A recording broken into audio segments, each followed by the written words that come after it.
as Esther and Barbara were coming through the airport in San Diego, they came to the security check, and it seemed to be all blocked up. It was a small one, but it was still not moving.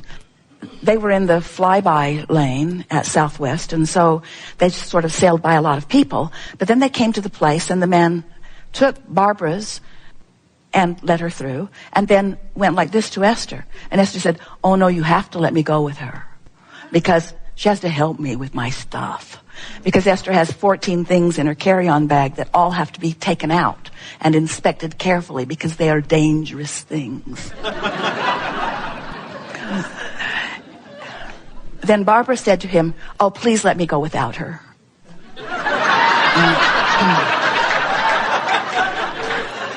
And Esther said, "Oh, please don't let her go without me." And the man began to laugh, and he let Esther through. And then looked at the people behind Esther and went like, "My hands are tied. These are powerful women."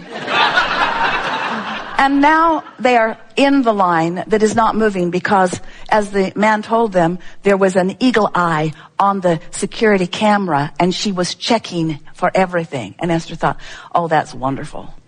But then Esther had taken everything out of her bag, and so there was no worry about it. And so they went through, and Esther was really proud of herself because she had packed so carefully and unpacked so carefully. And so she sailed right through. But then Barbara's bag had to go back for a check because there was a bottle of water in it. And Esther is laughing because Barbara is the one who is counseling her on how to fly, and she has a bottle of water, a forbidden bottle of water, because everyone knows how dangerous water can be. And so Esther is laughing because Barbara has been caught with her water, and Barbara is laughing because Barbara has been caught with her water. And the man offers to let them step outside and drink it as if it mattered. You can go back and start again if this water matters to you. And now they're all laughing. And then he takes her bag back through, runs it through again. And when he came back with the bag, Barbara is sitting at a table, putting her shoes on. And the man walked to another table. And Barbara said, "Wrong table." And he said, "No, you're at the wrong table." And Barbara said, "No, you're at the wrong table." And he said, "No, you're at the wrong table." And then he went to the table where Barbara was, and now they're all laughing. And then he took the bag back through, ran it through again, and told her he needed to check it one more time.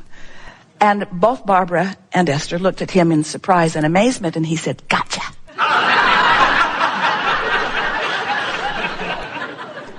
And as they moved on through, they couldn't stop laughing, and Esther couldn't stop noticing the amazing fun that they had had at a place that is usually no fun at all. In other words, that's a manifestation. It's a manifestation. What you're living in any moment is a manifestation. Manifestations surrounding you. The people you meet, manifestations. The way they play with you or not, manifestations. The way you feel as you move through your day, manifestations. Your life is unfolding, manifestation, manifestation, manifestation, manifestation. And it keeps moving. Have you noticed? There it went again, there it went again, there it went again, there it went again, there it went again. So you have constant personal control over the manifestation of your moment. And what trips you up often is you're looking long term where you have not enough power or not enough clarity, and letting the future, to which you have not enough answers right now readily available to you, concern you, where if you would just be present in the moment and be aware of the manifestation that's happening now and adjust your vibration accordingly. In other words, that little bit of fun got more fun started and more fun started, and now they come to a place where there are two seats but not together. And what's sitting in the seat that is between the seats is a magazine and a cell phone. And so Esther is thinking, well, I'll sit on this side of the magazine and the cell phone, and Barbara can sit on the other side of the magazine and the cell phone. But Barbara is thinking, that's ridiculous. I'm going to move the magazine and the cell phone. So she did what Esther thought was a forbidden thing. She touched someone else's things and moved it to another seat and explained to the man who had told them that someone had been sitting there, well, now he sits here.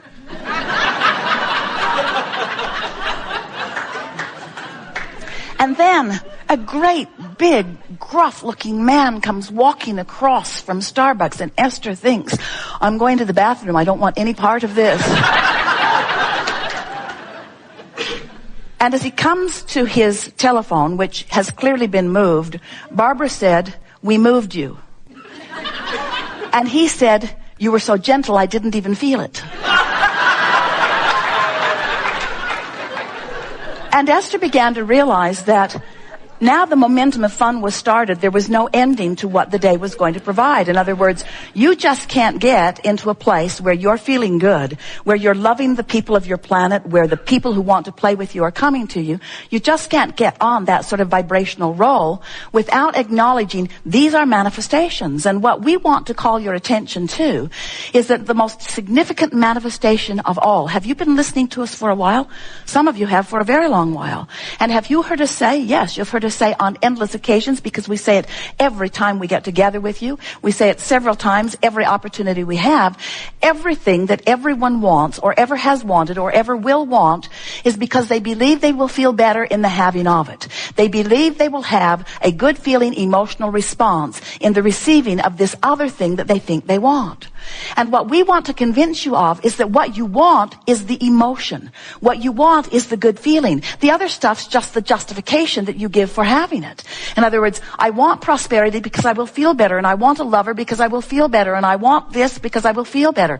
I want everything that I want because I believe I will feel better in the having of it, and I believe I will not feel good in the absence of it. But it is the emotion that is the primary manifestation.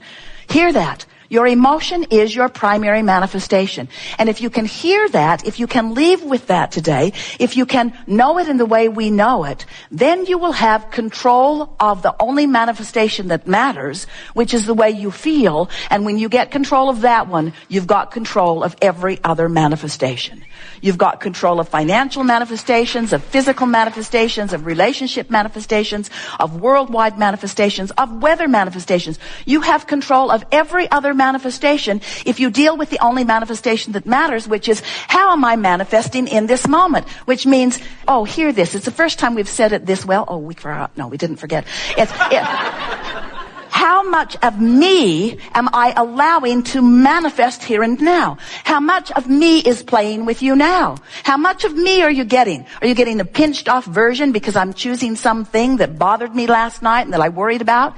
Am I choosing something that only allows a little bit of the manifestation of me to be here, so you get the raw, ragged edged, unretold version of me? Is that the manifestation that you're getting of me? Or are you getting the full-blown, tuned in, tapped in, turned on, source energy manifestation of me? That's the manifestation. You are the creator of you. You are the creator of you in your moment, you in your conversations, you with the security guard, you with the strangers, you with your friends, you with your lovers. You are the creator of you. You are the creator of you. You are the creator of your manifestations, moment by moment by moment by moment by moment, and you've got control of that. So something happens that gets your attention, and because it has your attention, and it doesn't have the attention of your source. Did you get that? If you feel negative emotion, it means it's got your attention, just not the intention, not the attention or intention of the larger part of you. In other words, when you're feeling afraid, or when you're feeling angry, when you're feeling blameful, you're out there on the raw and ragged edge without the resources of your source, because you are depriving yourself of the full integration or blending of all of that because of the vibrational attitude of whatever it is that you're focused upon. That's what negative emotion always means. So when you get it, that you have control of what you give your attention to, then you know that you can set yourself up for wonderful moments after wonderful moments after wonderful moments. There's no reason for you to dip. But if you believe that your happiness is dependent upon controlling some circumstances that you can't control, so you let the unpleasant circumstances be the reason for your focus, just because you are letting unpleasant circumstances be the reason for your focus doesn't mean that the source within you is letting it, we started to say, is dumb enough, but that would be unkind, to let it be the subject of their focus. In other words, when you focus on something that doesn't feel good, it means you've focused yourself apart or away from in resistance to who you really are. And that, in fact, is the sum total, complete, entire reason for any negative emotion that you feel. You think it's because of the subject of your focus. You think that's why you feel bad. If that would change, I will feel better. That isn't true at all. The reason that you feel bad is because you're using something as your excuse to not allow yourself the blending that must be there in order to feel good. So the primary manifestation that you must look for, if you care about the way you feel, and we know you do, is the manifestation of your orientation with your inner being. In other words, your inner being is who you are. So here's how it works. You were source energy before you came into this physical body. And a part of you came into this personality that you know as you, but the larger part of you remains non-physically focused. It's a fact. Accept it. So here you are, exploring life experience, knowing what you don't want, knowing what you do want, and coming to constant conclusions about what would be better. So you shoot off these vibrational rockets of desire, whether you ever say, I want that, or I would like that, or I prefer that. And of course you say that a lot. But even when you don't say it, your preferences are duly noted by source energy, because that expanding preference moves into what we are calling your vortex of creation. It's just a vibrational version that is the predecessor to all of your wonderful manifestations. And the source within you, who holds no resistance, who understands everything that you want, becomes the vibrational equivalent of it in the moment that you give birth to it. That's why we say step 1 is you sift and sort and ask, and step 2 is source answers. Source literally becomes what you are asking for. But there's another step, and it's really the basis of the body of work that we have been doing with you through these years. And that is, you must find a way to become a vibrational match to not just what you're asking for, but to who you have become because of what life has caused you to ask for. You can't become it vibrationally and not go without feeling bad. So every bit of negative emotion that you have, every bit of it, whether it's negative emotion or whether it's a manifestation that is negative, that is even bigger than the emotion itself, everything that you would call unwanted experience, from emotion right out to whatever the manifestation is always the same thing. It is an expansion that you have not yet completely allowed yourself to experience fully. And when you get that, and when you understand further that all you're reaching for in terms of manifestation, have we won you over with our clever knowledge that the manifestation that you want really is the emotion? So someone said to us one day, Abraham, my body hurts me. How can I feel good when I am in pain? And we said, because you have to separate the physical manifestation from the emotional manifestation. We said you have to separate what has manifested so far from what's in the vortex. You have to separate the emotion from what you are calling reality, because there's another vibrational reality that you have not fully embraced. And when you do, your emotion will be one of ease. We knew that she could leave her fear behind this red hot minute, while it was unlikely that she would leave her physical discomfort behind this red hot minute. So we were saying to her, you have a choice. You can have pain in your body and feel hopeful or knowing, or you can have pain in your body and feel fear. But let the manifestation that you're reaching for be the improvement of fear to hope rather than in the improvement of pain to no pain. Can you hear that? Because you can't control pain to no pain fast enough, but you can control fear to hope fast enough. You can control that. And when you get that, you've got it all. When you get that, now you are the vibrational, deliberate creator that you were born to be.